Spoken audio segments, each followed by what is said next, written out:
Maybe? Yes? Going? Going? Maybe? Sure. I don't know. Hi. Hey, everybody. It's Friday. I just got done with work. I'm going to play some games here for a little bit and record that because that's something I do when I have the time. And then tomorrow, I'm going out. This is not the first time I've recorded this. I'm going to try to do a little bit more short and sweet and to the point. I'm going to go out and video tomorrow. Kind of the first time going out this year. Not really, because I did do something back, but that was like at the tail end of vacation, so I didn't really consider it. It doesn't matter. It's just like the calendar flips over. Who cares? But anyway, I'm getting everything prepped up to go out tomorrow. I still need to empty some memory cards, SSDs, things like that. The point is to get out there. Not much has changed as far as the setup goes for that, so I don't have too much. But, well, so that Pixis camera, which works, it works fine. I've been tinkering with it, since the last time we used it. It has a monitor built into it, right? Just duh, that's how it is. But it doesn't swivel, it doesn't rotate or anything. It's just built into the side of it, which works if I'm looking at the side of it. But I do have a field monitor. That's kind of the whole point of that, right? And I can put that on there.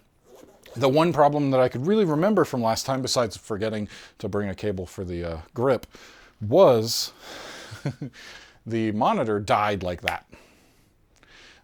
That thing built into it uses these Sony NP, I think that's what they're called, NPF. They all seem to say that. Doesn't really matter. They have no weather protection, maybe, because it's so cold out. That's my guess as to why they die so quickly. But yeah, they're gone in like no time at all. Even ranging from the tiny ones at 2600 milliamp. There's a medium size at 5600 and 8800 is the biggest ones. I got those specifically thinking, well, these will surely last me. If I go out for like 2 hours, they're dead in less than an hour. I haven't had that trouble with the V-mount batteries, which are much bigger. We're talking more than double. 20,000, I think, might be even the smallest one I have. Or I might have a 10,000. I don't know. Doesn't really matter. The point is they just don't adapt to that easily. But it's fine. I ordered a cable. I'll figure out how to build that onto the side of the camera or mount it in some way or keep it in a bag. I don't know. It doesn't really matter. I won't worry about it for tomorrow because I don't have time to worry about it for tomorrow. Assuming the weather is nice, that's my plan, is to just head on out. Go back to the same spot as last time, which was where we saw the northern, well, was that the last time I went out? Yes. I'm trying to go back to there over the next few months before it warms up and the birds head more north. The northern male harrier. The northern harrier male. A male northern harrier, comma, the gray ghost. Doesn't matter. I'd like to see that if I can and get it on video. I really would. And since it's kind of been in that area and been spotted multiple times, there's a chance it's still hanging around there, hunting and whatnot. The weather's going to be cold, very cold. The forecast is in the teens, I think, for when we're going out in the morning, just before sunrise, which is why I'm doing this today. One of the things I'm trying to change up is when possible, and especially on a day where it's bigger and I need to be going as quick as possible, I try to record on Friday, just make it easier so that Saturday morning I can get out there and get going without needing to explain what's happening. Because sometimes I do that and I don't always think on the back end of like, now I've gotten back in the car, explain everything that you just went through. So here on the front end, that's the plan for tomorrow. The wind might be an issue. There was a high wind advisory today. It's pretty bad. I actually, do I know how big, or how big? Wind gusts up to 40 miles an hour. That's a lot. That's enough where it's pretty miserable. I have been out in more than that. I have been out in 60 mile an hour winds back in Wyoming. That was a really bad idea, but 40 is still pushing it. Anything above 20, the audio is basically unusable and I'm cold. I'm miserable. So assuming that doesn't happen, my plan is to go out tomorrow and see what I can see. I think that's as short and sweet as we can do it. Now, you've noticed I'm changing things up, like recording on a Friday, and maybe you saw I did a new channel trailer because I went, that old footage, I need to swap out some new stuff, add some new things. It's been 5 years and I was looking for a change. And very similarly, I took some of the footage from that and made an intro that I'll use for vlogs like this, and now you can see that, whether you like it or not, because it's going.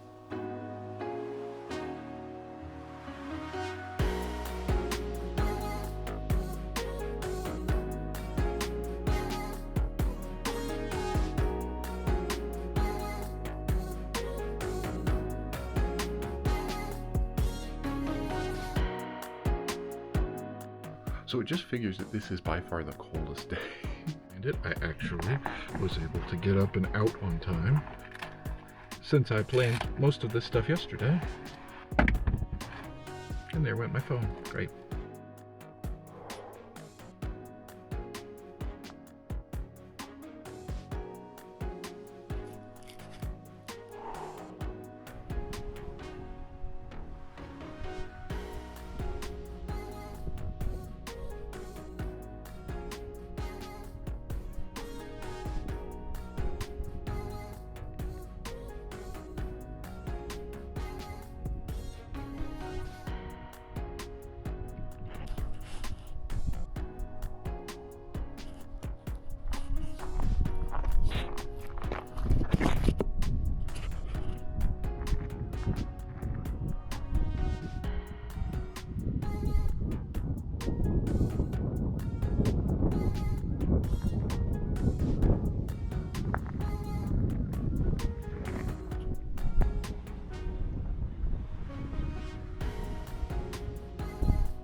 You know what?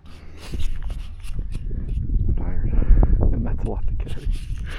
We're gonna do the backpacks with the cameras and everything in there. Come back with the tripods in a minute. I don't think anybody's gonna steal them, but I'll set up a camera just in case. I mean, where are they gonna go? We're out here. Like, the only parking lot is the one I'm going back and forth between, so I think it'll be okay. The problem with two backpacks, it doesn't quite fit around my arms in the front, so I wind up having to, now that I'm not directly next to the road, try this again. The two backpacks kind of works. The one over the back works perfectly fine. The one on the front, because when I put it over, it can work. But it works best if I have my hands free to kind of cup it and hold it, because it obviously doesn't go all the way around the shoulders. And it basically hits on my arms, meaning I have to go real straight back and arms kind of out wide. And you know what's really hard to carry? About another 50 pounds of tripod in your hands while you're doing that.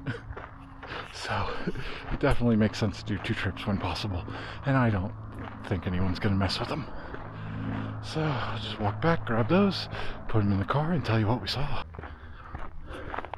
It's definitely a good distance to walk back and forth. I should have tracked it to see how far, because now I'll have made this trip, round trip 3 times. Maybe I'll start a walk on my watch when I get there. The likelihood of someone taking it is so slim. Thinking about it, there's only one way in or out. I'm right there by the parking lot. I could have, and also there's either people out running or there's people out bird watching, and the bird watching groups skews a bit older. I don't think they're gonna grab those tripods, but I still got that in my head as like, what if? Plan for the worst.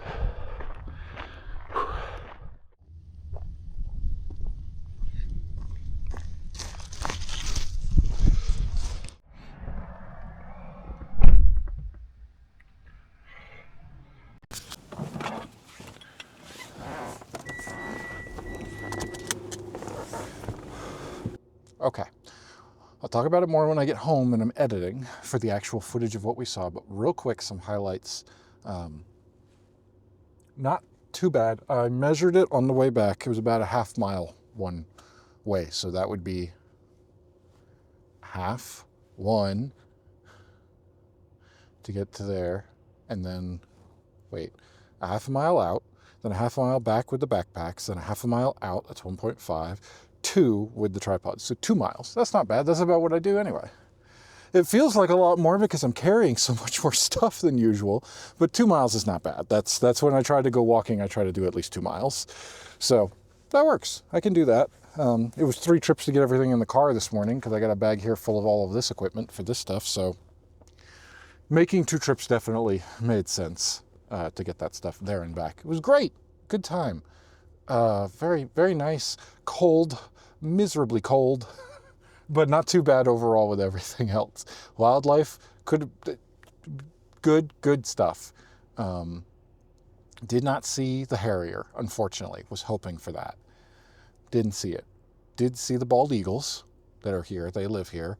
Although there was a guy who stopped at like right after I got started, so early in the morning, and was yelling.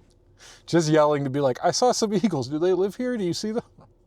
I just played it dumb. I was like, nope, haven't seen them. They live here, but I don't know if they're, whatever. I know more about it. We've talked about that, but like, I just want to end that I'm trying to say the least possible to end the interaction as quickly as possible. I'm out there, I'm recording audio, I'm recording everything. I've got my headphones on. That's usually the indicator for most people to see that and be like, oh, okay, I'm not going to talk to this guy. He's clearly doing something. But I will say, after watching for a while, around 9 o'clock, a big group of people, probably about 10 or 15 people, hey, hold on, music playing, showed up and were talking to me. And that was fine. I was done by 9 for the most part. I really started wrapping up and they were done. But it was a big group of people bird watching, a group that I didn't know about, and now I know about, and I'll probably join up. I did recognize at least one of the people who was there as someone that I've seen at some other groups. So that's cool. There's a bit of a social aspect that's kind of coming along with this finally, now that I'm forcing myself to go out and do these things. But I learned so much from these people, that guy especially that I talked to, for sure. And it proved that I did at one point, I was like, okay, there is definitely a chance that while I'm out there, I've been talked to by people before about what I do with this and how they can see it, because I'll talk about what I see and they go, that's cool, I want to check it out. And for a while there, I think that was something, what was it, back in summer that I told somebody how to find it, and I realized that you could find it just by using my name instead of the old username that I used to use and everything. Anyway, the point of that was simply that going further than that and thinking about it, I thought I can put on my phone a QR code that just takes you straight to my website, make it the easiest. And there were 2 people who were like, how do I find you online? And I went, it proved that I went, here, right here, you could do this. And they scanned the QR code and went, okay, yeah. And it took them to the website. And so that they could see. And I'm really glad I've redesigned my website. And now the website's better. I need to get that channel trailer up because that still has the old name and that can be confusing. I'll do that today. I got time. Anyway, that's all the personal side of everything there with that stuff. Nice people, nice group. They were talking to me for a bit, talked about the birds we see. It was a good spot. One of them stuck around a bit longer and we talked a bit more as I broke down my cameras. That was very cool. That I brought everything back, got it done. But for the highlight today, although it wasn't the harrier, we did see a hawk. I'm pretty sure it's the red-tailed that we've seen before, I think. It was pretty far, so it's hard to tell. I'll check there. Obviously the bald eagles. But the highlight for sure, there was one thing that even they were surprised that I saw, and I'm sure that I know which kind it was. Unfortunately, not the main thing that I have been looking for to get a really good shot of both photo and mountain. Bluebird, 396. The bluebird is one that I just really, really, really like and would really like to get a good shot of. Eastern, I never really nailed it quite as much, but I have many more opportunities back on the East Coast doing that, so I'll probably hopefully get back out there to see them at some point. The mountain bluebird is like the main goal. I've been talking about that for years, and every time I've seen one here or there, it's been little blips of something, but that's been like the main I would really like to see and get a good shot of the mountain bluebird. But a western bluebird, I don't think I've ever seen one before, because they don't come this far east, the eastern ones do, but so I'm fairly 99% sure, and the people there who are more experienced with this were basically confirming, yeah, you'd see a western one out here. So western bluebird landed on the tree right in front of me, like almost too close. It was basically just close enough to the point with that the 300 millimeter with the 2x extender, so 600 where I was, it basically filled the frame at the 4K 60, and then to zoom in a bit more, which doesn't really, it just takes the sensor size down, but it goes at a higher frame rate. I basically completely filled the sensor at 2K, which does 240 frames a second. So nice, clear, slow motion footage of that, which very excited. There's some chat popping off here with something my family's talking about, something. I'm gonna have to go figure that out. Anyway, I don't know if that came through, but it was very loud. That's what I did today. That's what I saw. I'm pretty sure that's all I saw. But hey, I will take it. A bluebird. I did not expect to see one, and I don't think I have a western bluebird in my catalog, library, whatever. So that's a new one then. At that point, I'm pretty sure I've seen the eastern and I've seen the mountain, but the mountain's been really infrequent of just like, here it is. The last time I saw, I was like, man, I really hope I see one. And I thought I saw one. This was a year or two ago at this point, but it was very distinct in my head of like, I saw something and went, oh, no, that's not it. Okay. Oh, well, thought it was. And then I'm driving out and I'm leaving and I see in the rear view mirror, it land on a post. That has happened twice now, actually. Once when I was at a park that was smaller. And then the other time I specifically remember while I was doing a big drive around, Arsenal, Rocky Mountain Arsenal, that nature drive you can take through that stuff. But there was one point where it just opened up and it landed like on a sign. That's probably the best shot I've gotten when it was on the sign. I would prefer it in a tree if possible, but I'll take what I can get. Yeah. So now we'll continue at home looking at the footage if there's anything really cool there, or there'll just be more wildlife footage. Good time, good stuff. Yay. All right, let's look at what we got here.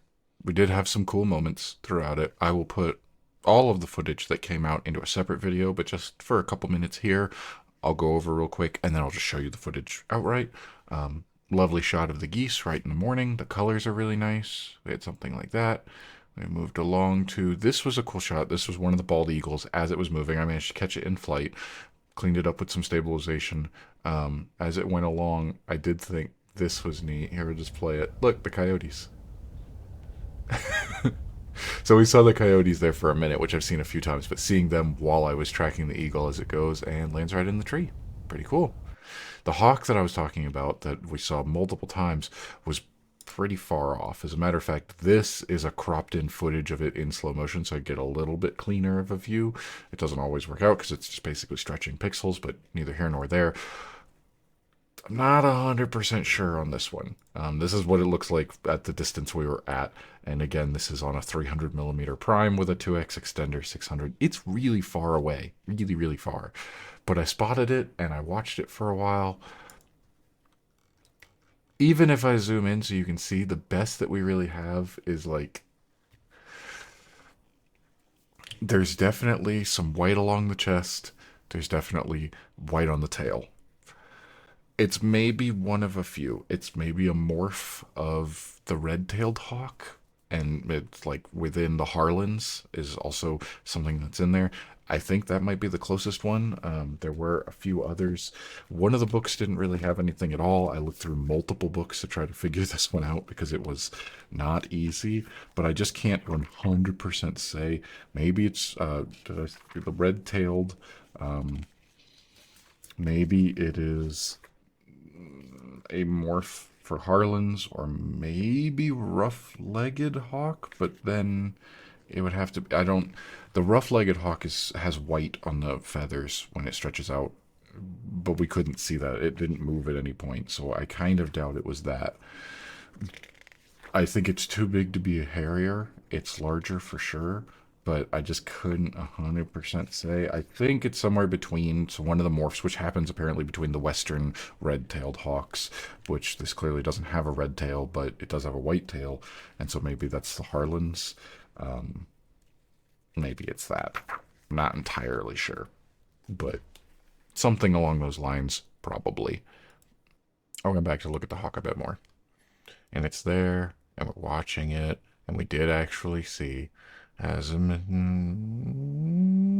started moving. It took off. You get a big flash of white wings. And there it goes. I'm not playing this at normal speed, and you'll see why after it takes off. And then shake, shake, shake, shake. I tried stabilizing the footage, but this is just not usable. But like, look, we see it take off. It goes over here. You can see it kind of glide a bit. It's very pretty, but whoop, it goes over this way. More shaking of footage, flapping. It goes down, almost loses it entirely. And you can see why stabilizing the footage basically crops things in. So when it was all the way at the top of the frame, at one point in the bottom of the frame, there's just going to be some in the middle where there's nothing.